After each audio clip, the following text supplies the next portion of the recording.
दुई मास धरी पानी रे बुड़ी रही चाष जमी मुंडमाल झाड़ बुहाई करिथिबा फसल नष्ट हेबा परे बे चिंतारे चाषी कूल कांस बांस पिताकालिया और गमई नदी में बन्याजल आसवा फल सोर ब्लॉकर तलनगर पंचायत तेंटेई और गुड़ पंचायतर शह शह हेक्टर चाष जमी जलमग्न दीर्घ 2 मास हेब जमीरू पानी तो निष्कासित होबारु न निष्कासन होबारु धान समेत विभिन्न फसल संपूर्ण नष्ट होइछि। ऋण करी चाष करथिबा चाषी बे मुंडरे हाथ दे बसिछन्ते। चाषी दाबी प्रशासन तुरंत तलनगर टेंटे और गुड़ अंचल क्षयक्षति आकलन करू जमीरू पानी निष्कासन पर पदक्षेप नेउ और क्षतिग्रस्त चाषी को उपयुक्त सरकारी सहायता जोगाई दिया जाऊ। ये हूँ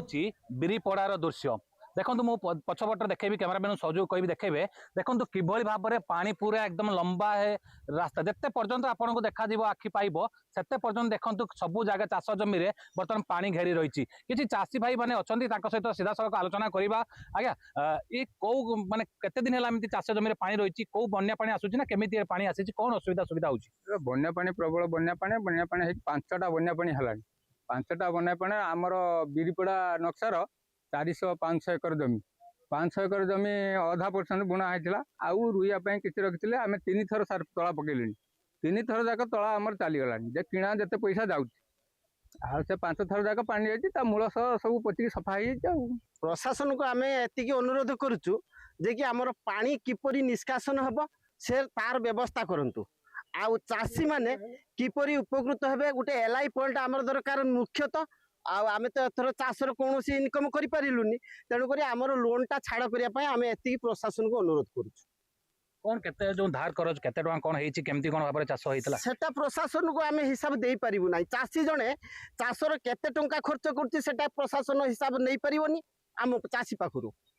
गोटे गोटे एकर रे केते टंका खर्च होउछि सेटा चाषी ही जानिछि प्रशासन कोन से तो ऊपर बसचंती से माने कोन जानथि हां चाषर 1000 कि 2000 टंका खर्च होउछि ए सहायता देबे केते टंका हमकु दे परियो सहायता 1000 2000 5000 8000 एतिक रे सीमित चाषी जण हेइ परियो कोंतु आपण आमर ए बिरीपड़ा नईकूल बिरीपड़ा बाईसुआटी कन्हैयांक मंगराजपुर दयानिधिपुर टेंटई पंचायत रे ये सब पानी घेर रही आउ पानी निष्कासन पाई कौन सुविधा नहीं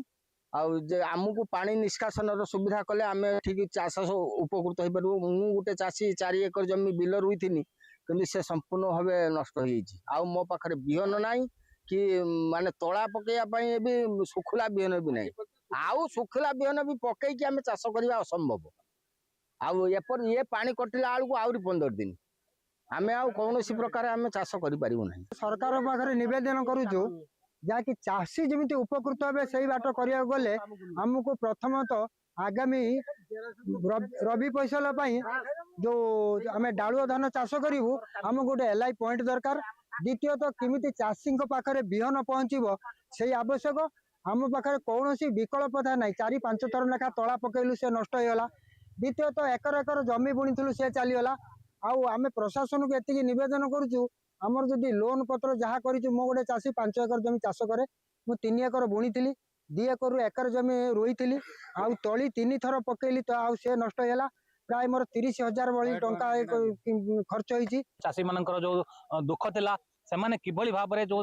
कथा कहउछि जो चाष जमी रे जो जल मारी रही ता निष्कासन हवा दरकार एवं जो जो जो दरकार जगह कलभट हवा दरकार पुल हवा दरकार सरकार से जगह